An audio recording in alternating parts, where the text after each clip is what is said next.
Happy Memorial Day, everybody. Yes, and to the memory of all those that sacrificed their lives for our freedoms. Yes. Yep. It's nice to say that, isn't it? Yes, it is. It really is. Yeah, it truly is. I'm kind of getting teary-eyed up saying that. But this is not going to be an official happy hour. This is just going to be an official Mike and Kim bullshit hour. How's that sound? Technically, all the videos we do in dealing with Watchtower is BS. Yeah. So. Oh, and FYI, we did make a trip to the store yesterday, so I got plenty of these now. I want to give a few shout-outs. I want to thank Bob and Karma for the birthday gift. Now that is a coffee mug. Yeah. And they filled it with chocolate. Yes. And my chocolate. Yes. Yeah. Your chocolate, my chocolate.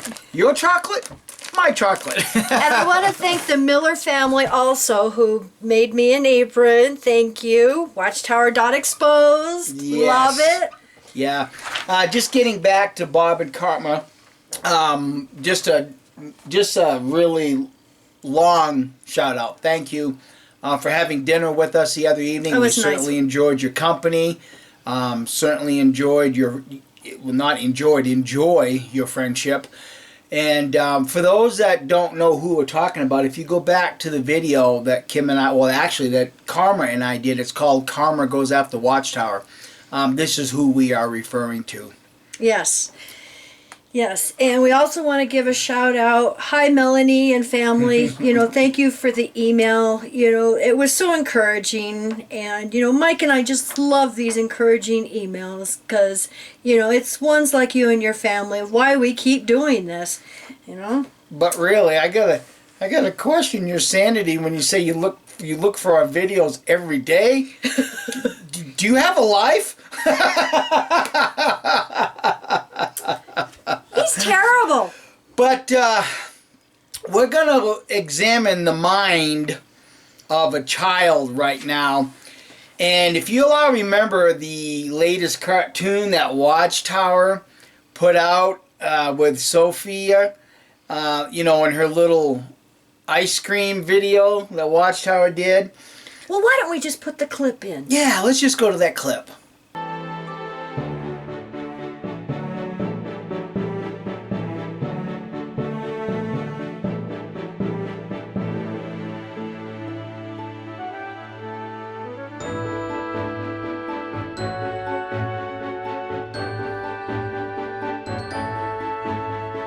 Now, if you notice, when they peered into her mind again, just before she put the money, her ice cream money, into the contribution box, what did you see? Well, you saw the stick building of a Kingdom Hall. Then you saw the, what I affectionately refer to as their shopping carts. But yes, the literature carts. And then you saw what appears to be, Watchtower Farms or maybe even Bethel, because I still quite haven't figured out the cows yet.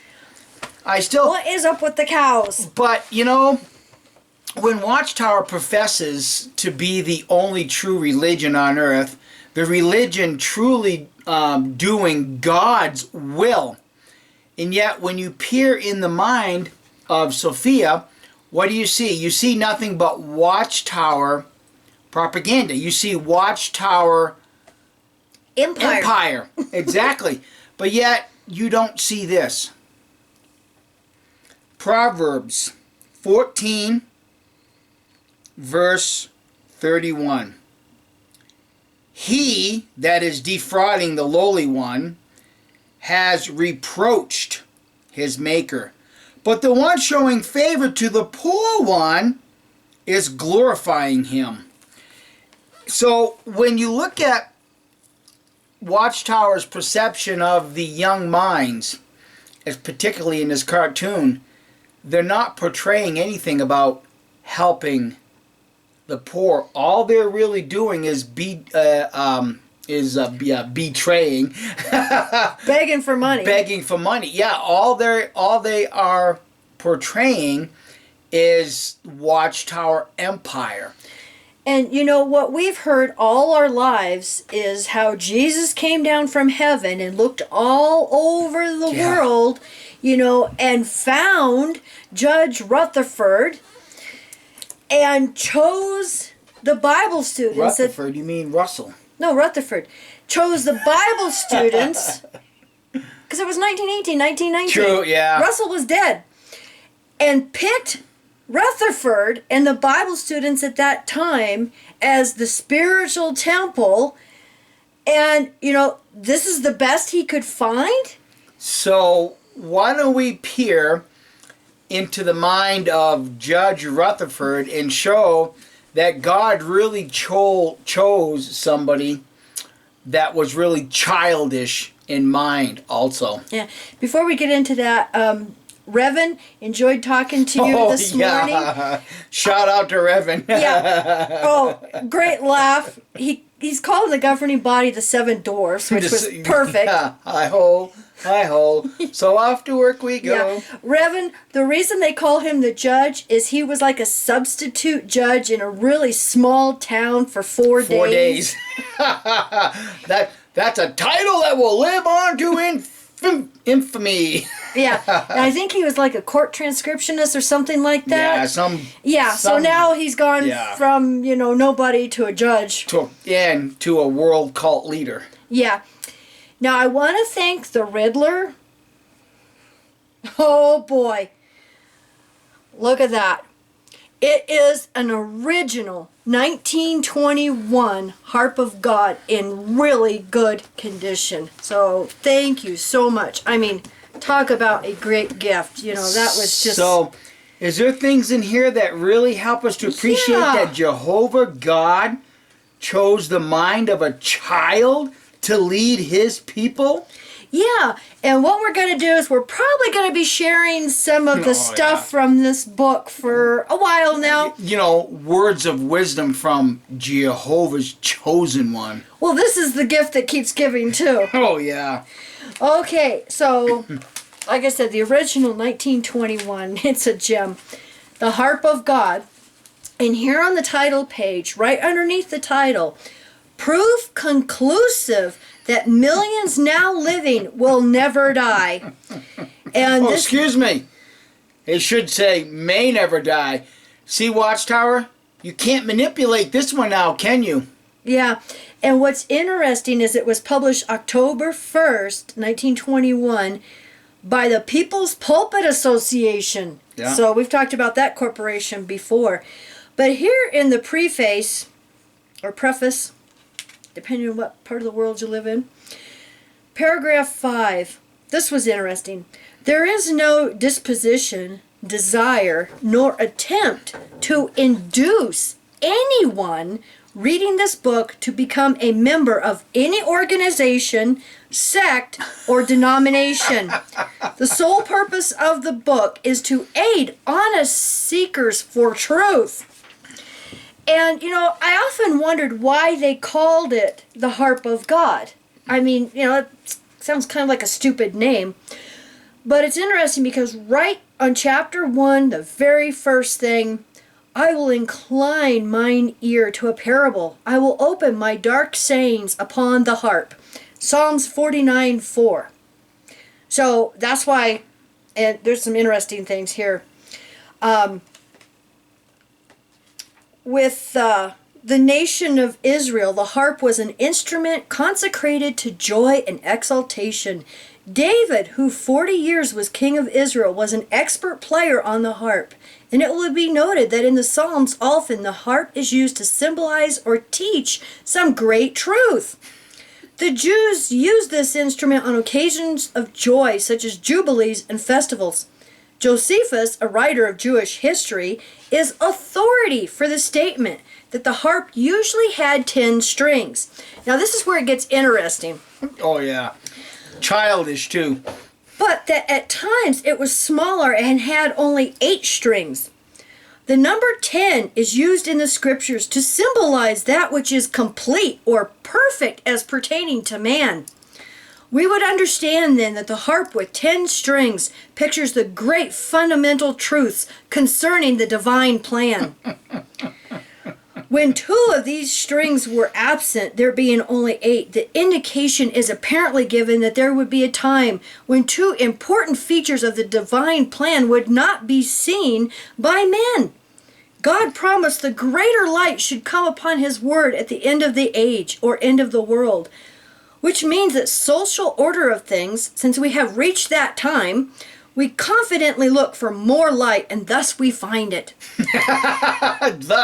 Thus we find it. Yeah. The book of Revelation is written largely in symbols. In Revelation 14:2 and 3 and 15:2 and 3, we find a brief description of a class of glorious beings who are playing upon their harps, and these are described as the harps of God. So that's where you get your title. And so then they go on to talk about, the 10 strings, okay? So what's interesting then is when you go here to the end of the chapter, on page 20, they have the 10 fundamental doctrines which make up the 10 strings. Oh, I can't wait to hear this. Creation, justice manifested, Abrahamic promise, birth of Jesus, ransom, resurrection, mystery revealed, the Lord's presence, glorification, and restoration. This is sounding a lot like the nonsense on their credentials. Hey. Eagles. Good Lord. Yep. And I just lost my page here. Okay. There it is. Okay, so over on page 16, yeah, this is getting interesting too. So you have your Bible ready to read these scriptures so we can see how truthful they are? So we can peer into the mind of one of the greatest watchtower childs there is? Yeah, I'm thinking he was pretty snookered on whiskey on this one. Oh, I'm sure. So page 16, paragraph 18. As an illustration of this point, they're talking about prophecy and human minds can't foretell the future. Wireless telegraphy and airships are modern discoveries. Yet, since they have been discovered, we find that God, through his holy prophets, foretold centuries ago the use of such inventions. Job 38:35. Okay, so what inventions are we looking for in Job 38:35? We're looking for the wireless telegraph, right? and airships. And airships. Okay.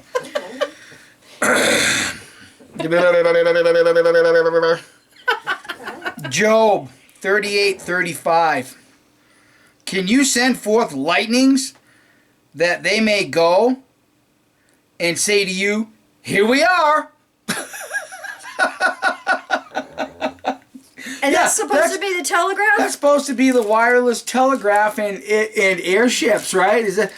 Well, Isaiah 60, verse 8. Okay, Isaiah 60, verse 8. Now, this is supposed to be describing... The airships. Okay, Isaiah 60, verse 8 says, who are these that come flying just like the cloud and like doves to their house bird holes?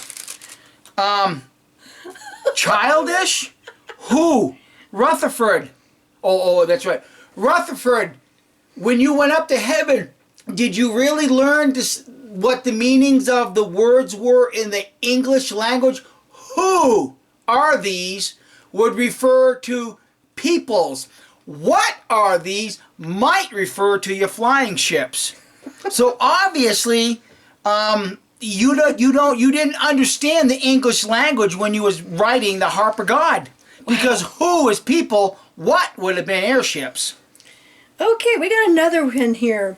The railway train has been in use less than 100 years, and yet the prophet of God many centuries ago gave a clear and particular description of the railway train and the manner of its operation. And where do we find that? Nahum 2, 3 through 6. Okay, now we're looking for a clear identification of a choo-choo train. Of a choo-choo train.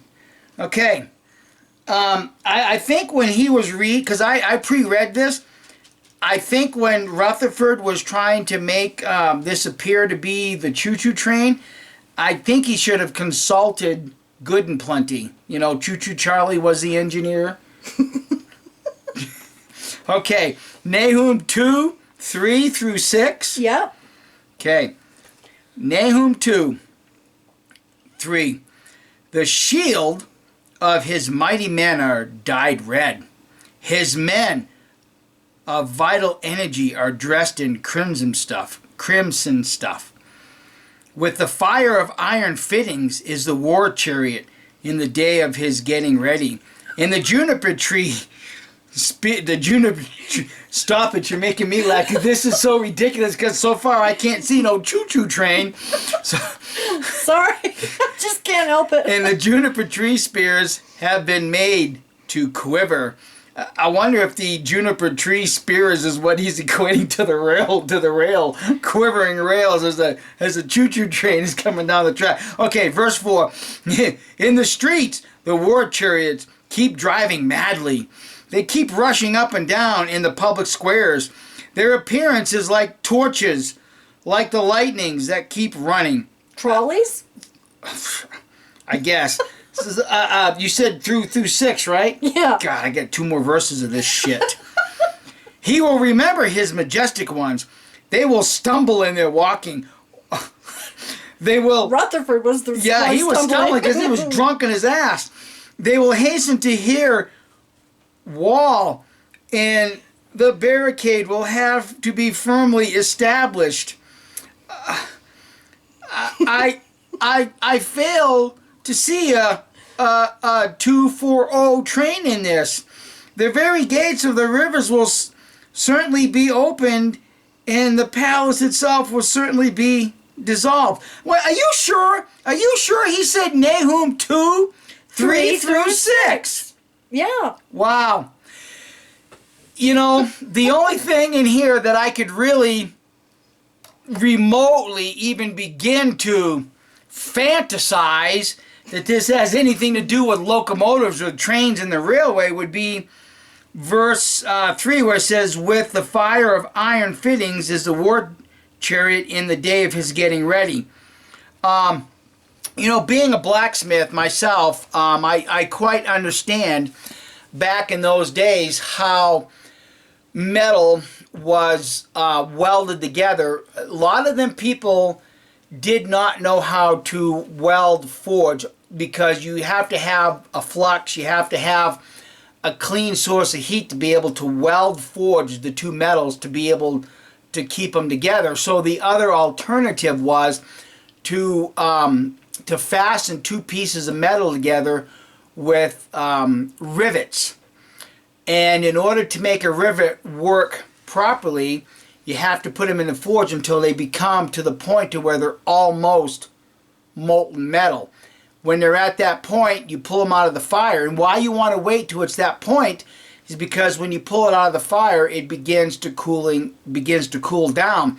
Now, if your 2 metals are cold when you try to rivet them together, that makes that rivet cool that much more quicker, and you may not be able to get a really good rivet holding those 2 pieces of metal together. So when the rivet is so hot that it's at the point of melting, you pull it out, put it through your 2 holes, and then you begin to beat, you know, the other end down to make the rivet. But how Rutherford could equate war chariots with the locomotive engine is absolutely beyond even childish reasoning. My goodness. You ready for the next one? There's another one? There's one more. Okay. And he also foretold that at that time there would be a great running to and fro by other means of transportation, such as automobiles, electric cars, etc. Daniel 12:4. Okay, so we're looking at other the transportation. prophecy in Daniel. Cars. What, 12:4 you said? Yeah. So we're looking for the identification of automobiles. Other means of transportation such as automobiles, electric cars, etc. Electric car. Okay, Daniel 12:4. Yeah. Okay, Daniel 12 verse 4. And as for you, O Daniel, make secret the words and seal up the book until the time of the end. Many will rove about, and the true knowledge will become abundant. This one even made you laugh. Boom, boom, boom, boom. Rove about, and you're a coy. Oh, new light. It actually means they're literature carts. Oh, here we come, walking down the street. Yeah. So Many we hope will you rove about enjoyed that. automobiles. I'm sure we'll have more from... Prophecy is conclusive about the time of the end. Daniel foretold just through one word, rove, that automobiles and electric cars would roam the earth. Well, my goodness. The title page alone should have told us what we were in for. Proof conclusive that millions now living will never die. Those millions are pretty much dead. 1921, they're dead. Well, you think about it. Well, here it is, Memorial Day weekend, and we watched a piece this evening on 60 Minutes regarding some of the wars, especially World War II. And they had discovered a plane in the South Pacific, and I think one of its pilots or co-pilots was 25 years old. And now this guy would be pushing, if he'd survived the war and everything, he'd be pushing 90. So, in all reality, the generation that fought in World War II is all but gone. Yeah. Another few more short years, and that generation is gone also. So not only did Watchtower miss the generation of 1914, they're getting awful damn close and missing the generation of 1945. Well, I think the generation of 1975 is getting pretty up in years, too. Hey. It's not the age, it's the mileage. Yeah. Okay, so we got a little bit more of juicy gossip. Yeah, we actually got a couple of things here that are really, really good. Now, I've put these on our website. Go to watchtower.expose and click on blog. And they're the first two at the top. And the first one is ex-Jehovah's Witness high school student exposes Watchtower, the abuse within. Now, for those of you who have not seen her video on YouTube, oh my God. It's powerful. My God, it even brought me to tears. 317,000 views in 2 days. 2 days. It's going viral. Daily Mail in the UK has an article about this video, and some of us are sending it to our local media news, and with the link to this video and the article, and just saying, this video is going to go viral, and we just hope so much that it gets the coverage that it deserves, because this young sister really did. Yeah. I mean, you just can't help but cry with her because and feel her pain, because she can't get through this without getting choked up and crying either. So the question I have to ask the 7 little dwarfs sitting on the governing body: what do you plan for damage control on this one? Yeah, there's just no way. There's just no way. You can't stop this. And I'll tell you, in my opinion, what I see happening is I see that other Jehovah's Witnesses, young ones that see this, that have another school report, I see them using this sister's strength to do the same thing. Because they're not just telling one person. They're telling a class full of young adults. And you can hear sniffling in the class. Yeah, and here's the thing. I guarantee you, Watchtower, every one of those young adults sitting in that classroom will never become involved with Watchtower. How are you going to stop that? You can't. Yeah. So let me get the correct title of her video. It's Brave High School Student Exposes Abuse and Corruption Within the Jehovah's Witnesses. And like I said, we've got the link to her YouTube video on our website. And we don't know her first name, but sister...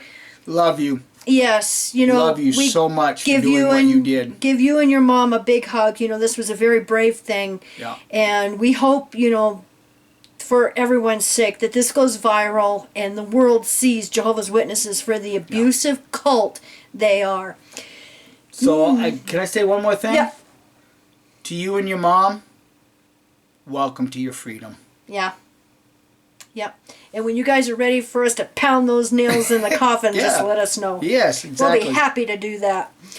Okay, now the next news item I have on here is, will Watchtower be an undesirable NGO in Russia that is going to be banned?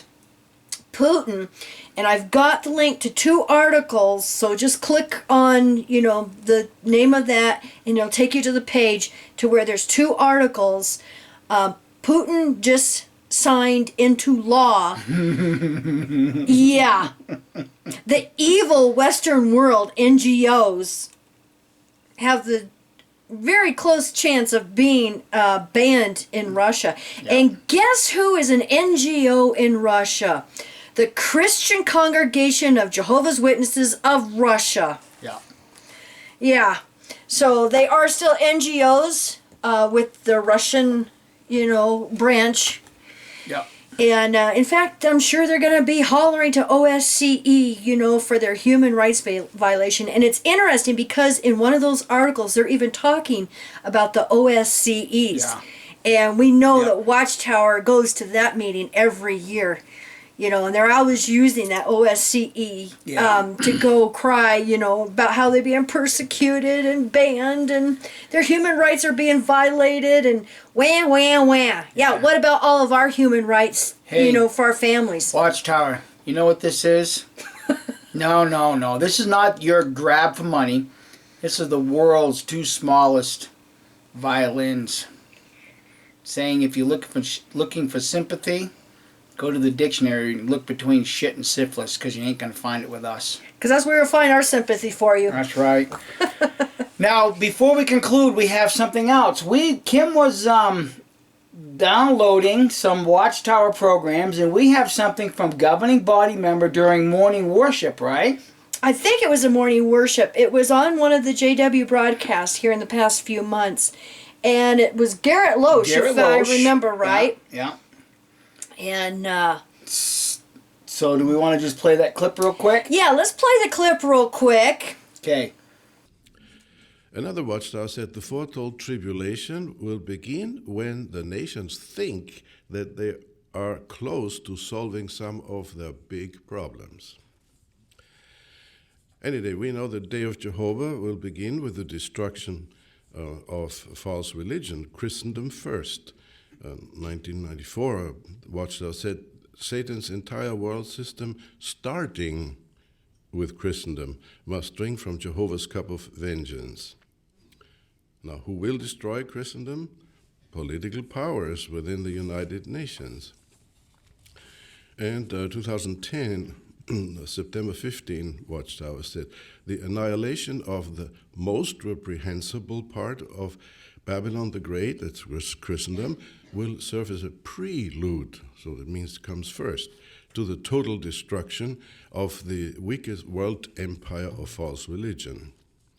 Jehovah will put it into the hearts of the political leaders to devastate the spiritual harlot.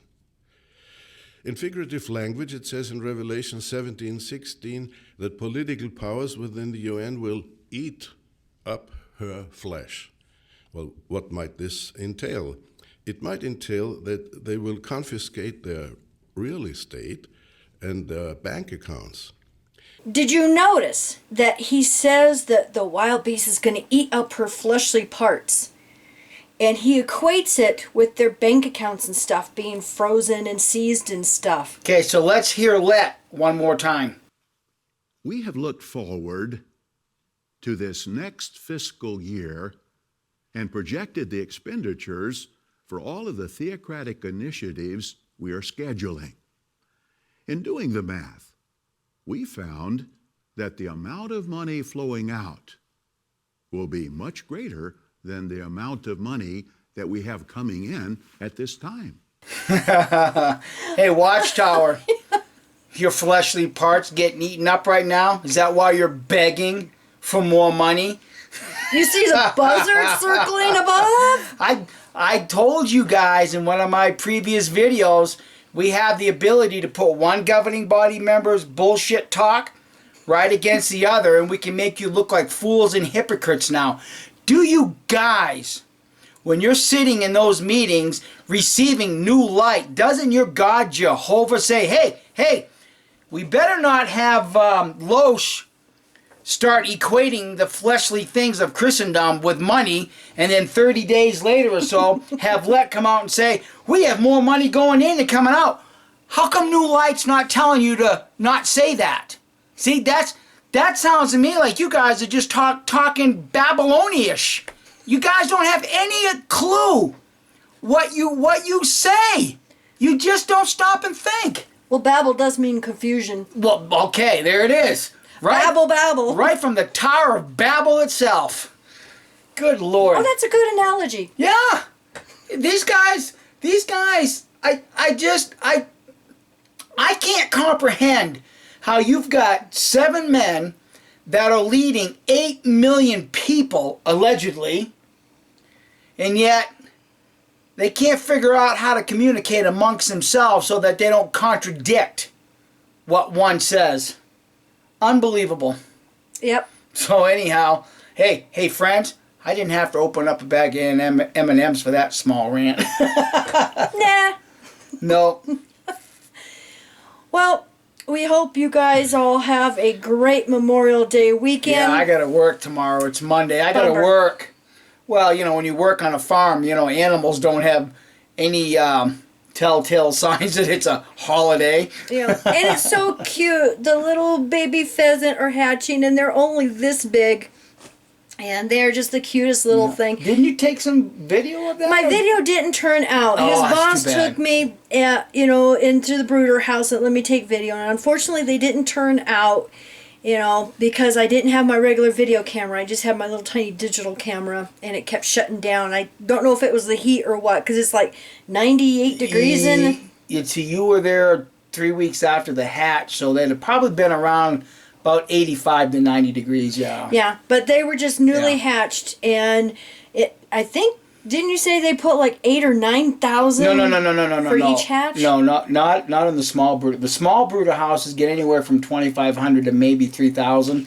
All I know is there was birds running everywhere. Yeah, but tomorrow, Monday, May 25th, we'll probably be putting close to 10,000 birds on the ground. It's a lot of birds. A lot of birds. So Yep. that's what he does for a living. He chases birds. Yeah. Yeah, and I roll around in bird poop. So when it comes to exposing the bullshit of Watchtower, He's so used to I'm working used in to shit. it. I am really, really used to it. There are 2 things in life that I have come to appreciate, because I really like observing people and watching people, and you can always tell when a person is from the southwest part of the United States, because he's always walking, looking on the ground like this, because he's looking for rattlesnakes. And you can always tell when a man works on a game bird farm, because he never looks up. Especially with his mouth open. Took one time to learn that little trick. I don't think I want to know. No. Tasted a bit nutty. Oh! And with that, we'll bid everybody a good night. Good night, everybody.